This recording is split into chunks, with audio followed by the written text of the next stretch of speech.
એટલે એ આપણું જ ઘર છે. હું તો શું ઘડીક બહાર જઈને તમે તો ઘરને બહુ સારું ચમચમાઈ દીધું, બહુ ચોખ્ખું કરી નાખ્યું છે. અને સ્ટોર રૂમ તો કેટલો ચોખ્ખો કર્યો છે ને કે આમ જો તાર પપ્પાને મોઢું રહ્યું ને સીધા સ્ટોર રૂમ ના ડબ્બામાં દેખાય છે. ડબ્બા એટલા સારા તે ચોખ્ખા કર્યા છે. તો મને એવું લાગે છે ને કે જયારે આ દિવાળી રહી ને આપણા ઘરમાં જ આવી છે. આમ જો તો ઘરની દિવાલું તું જો બહુ સારી ચોખ્ખી કરી નાખી છે. આમ તો હું શું કઉ છું કે આપણે છે ને હા કહું છું, શાંતિ રાખો, કહું છું કે આપણે છે ને કે આજના છે ને મેન્યુમાં થોડોક ફેરફાર કરવાનો છે. એટલે થોડોક એટલે 2-5% તે બહુ વધારે નથી કરવાનું, બસ 2-5% જ કરવાનું છે. તો હું તમને શું કહું છું કે આજે છે ને આપણે મેનુમાં થોડોક ફેરફાર કરી નાખવી. તો એમાં એવું હતું ને કે ઘર સાફ કરવાનું હતું ને, તો મને એમ થયું કે લાવન વળી ફ્રીજની ચાપ બંધ કરી દઉં અને દોરડું કાઢી લઉં અને એને આગળ ખસેડી લઉં. તો મેં વળી છે ને કાલ સવારે ફ્રીજની ચાપ બંધ કરી દીધી અને થોડુંક ફ્રીજને આગળ ખસેડી લીધું.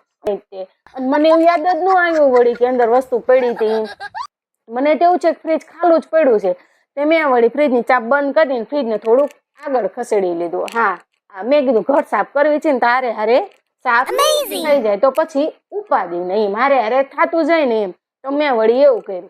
મને નહોતી ખબર કે ઓલો તારો મસાલો રહ્યો ને એ અંદર પડ્યો છે. અરે તારા મસાલામાં તો કેવી વાસ આવે તે, મેં તો વળી ફેંકી દીધો મસાલો.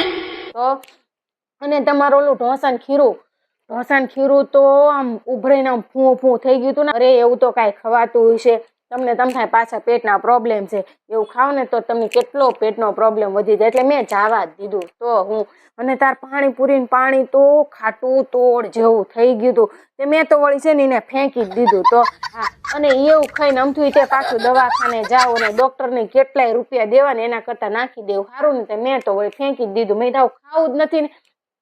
ના ઉપાધિ ન કરો. હું તમને છે ને બધાને આ રવિવાર આવે ને ત્યારે તમને બધાને ભાવતું ભોજન તમારું બધું જ બનાવી દઈશ. અને આલુ પરોઠા બનાવી દઈશ અને પાણીપુરી બનાવી દઈશ, તમને ઢોસા બનાવી દઈશ, તમારે જે ખાવું છે ને બધું બનાવી દઈશ. અને એમાં એવું થયું ને કે હું શાકભાજી લેવા ગઈ હતી. તો માર્કેટમાં શાકભાજી લેવા ગઈ ને એટલે મને ખબર પડી કે હું પાકીટ તો ભૂલી જ ગઈશું. બોલ, ત્યાં જઈને શાક લીધું, શાક જોખાયું, થેલીમાં નાખ્યું, પછી ઓલાને પૈસા દેવાનું થયા ને ત્યારે મને ખબર પડી કે બોલું પાકીટ તો ભૂલી જ ગઈશું. મારે બધું શાકે પાછું દેવું પડ્યું ને મારે ખાલી હાથે આવવું પડ્યું. તો હું એટલે હવે કાંઈ બનશે તો નહીં, તે કાંઈ છે નહીં. અમથું તે ફ્રીજે ખાલું જ પડ્યું છે, શાકે નથી કાંઈ. તો હું તમને શું કહું છું કે ચા ને ભાખરી આપણે બનાવી નાખી. ચા ને ભાખરી બનાવી નાખી. તો એક કામ કરો, તમે બધા છે ને નાહી ધોઈને ફ્રેશ થઈ જાઓ. બધા નાહી આવો પછી છે ને ચા ને ભાખરી બનાવીશ. તો છે ને ત્યાં સુધી હું છે ને ભાખરીનો લોટ બાંધી દઉં. તમે બધા નાહી લો ને પછી હું ચા ના તમને બધાને બનાવી દેવાની છું. ટેન્શન ન લો, ઉપાધિ ન લો. તમારે જે ખાવું છે હું તમને બધું જ બનાવી દઈશ.